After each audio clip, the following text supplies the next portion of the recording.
Metz, son lieu d'éternité. Effectivement, Metz est devenu pour Cocteau son lieu d'éternité. Là où il a su transcender, comme nulle part ailleurs, certaines limites du temps et de l'espace. Cette exposition, à la porte des Allemands, rend un hommage vibrant et mérité à Cocteau pour son profond attachement à cette ville, marquant ainsi le 60e anniversaire de sa disparition.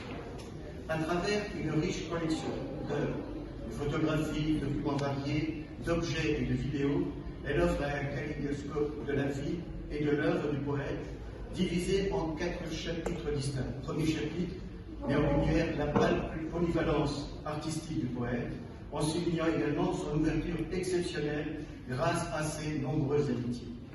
Le deuxième concerne sa relation intime avec Édouard d'Hermite, son compagnon lorrain.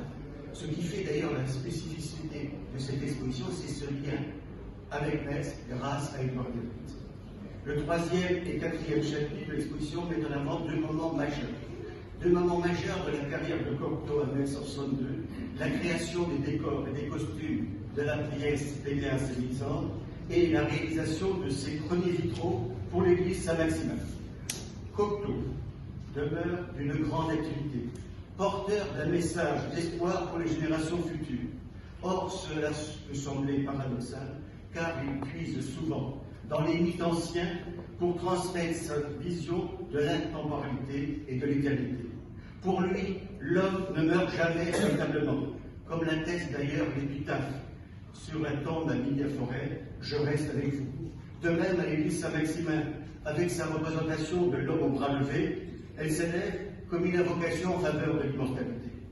Après l'échec de sa première proposition pour la cathédrale, laquelle comportait des représentations chrétiennes, plus traditionnelles, mettant en scène les 4 évangélistes, Cocteau a fait le choix de revenir au mythe ancien.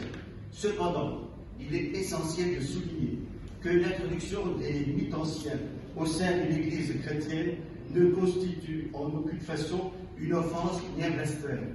Son objectif ultime était toujours de mettre en lumière l'immortalité, l'intemporalité et l'éternité résultant de sa foi en l'immortalité de l'homme, en parfaite d'ailleurs harmonie avec la foi chrétienne en la résurrection. Lui aussi considérait que la mort ouvrait la voie à une nouvelle naissance. Donc revenir à la mythologie, c'est un peu la clé, si vous voulez, de cette éternité. Ainsi, les mythes anciens sont devenus pour lui la clé permettant d'accéder à l'éternité, en échappant au caractère éphémère du temps. Dans cette quête, Cocteau rejoint la pensée, bien sûr, de Nietzsche, pour qui la résurrection des mythes de l'Antiquité représente l'espoir d'un véritable renouveau, remettant en question les certitudes de la rationalité socratique qui ont conduit à l'esprit scientifique moderne. De même, Cocteau partageait avec Heidegger la conviction que la rationalité, engendrée par la technique, avait des effets négatifs, soulignant ainsi la pertinence continue de sa quête de l'éternité à travers les mythes anciens. S'agit-il alors d'un renouveau du sacré? On peut se poser des questions et elle est tout à fait vérifiée. Le poète, en effet, par sa quête du passé, exprime également une nostalgie du sacré, rejetant ainsi la société moderne, tout comme le cinéaste italien Pasolini, qui s'exprimait dans les mêmes termes que lui. Je suis allergique, disait-il, à la civilisation technologique, à notre monde toujours rationnel, et donc, que me reste-t-il sinon à exprimer le reflet du passé? Le monde moderne se fonde sur l'idée de progrès, de l'histoire linéaire, où les choses se désintègrent et disparaissent.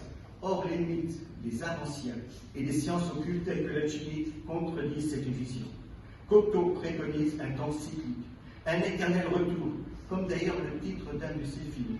En 1962, lors de ses différents passages à Metz, il a exprimé une oraison qui semble résulter d'une illumination intérieure.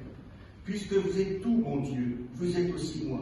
Rendez-moi digne d'être une parcelle de votre éternité, de votre infini. Inévitablement, son séjour à Metz a provoqué chez lui des bouleversements intérieurs. D'où ce besoin de retourner au passé, par le biais des rêves, pour captiver le public et le transporter également dans un ailleurs indéfinissable. Le rêve étant pour le poète un des moyens privilégiés pour accéder à cette éternité. Et pour y parvenir, il était toujours symboliquement affranchi, et c'est toujours symboliquement affranchi, à la fois de l'espace et du temps. D'abord, pour Pélias et Mélisande, il utilise des décors magiques pour transcender l'espace, créant un monde irréel et imaginaire. C'est à dessein qu'il emploie alors l'étude pour concrétiser le symbole du passage, pour baigner dans l'irréalité, dans un monde qui n'est plus véritablement le nôtre. Réaliser ainsi des décors qui permettent un déplacement dans un autre lieu tout à fait imaginaire et irréel.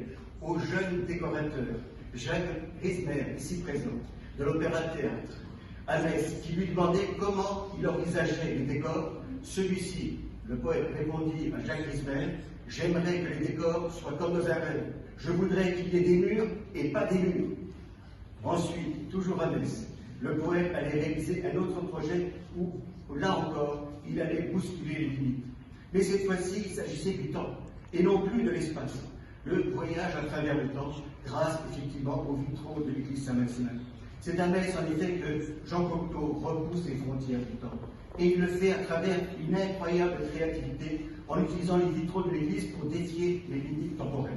Au total, 24 fenêtres deviennent les portes de sa vision, une vision qui transcende le temps, en puisant dans la mythologie, les arts premiers et même les sciences occultes, telles que la chimie et la cabale.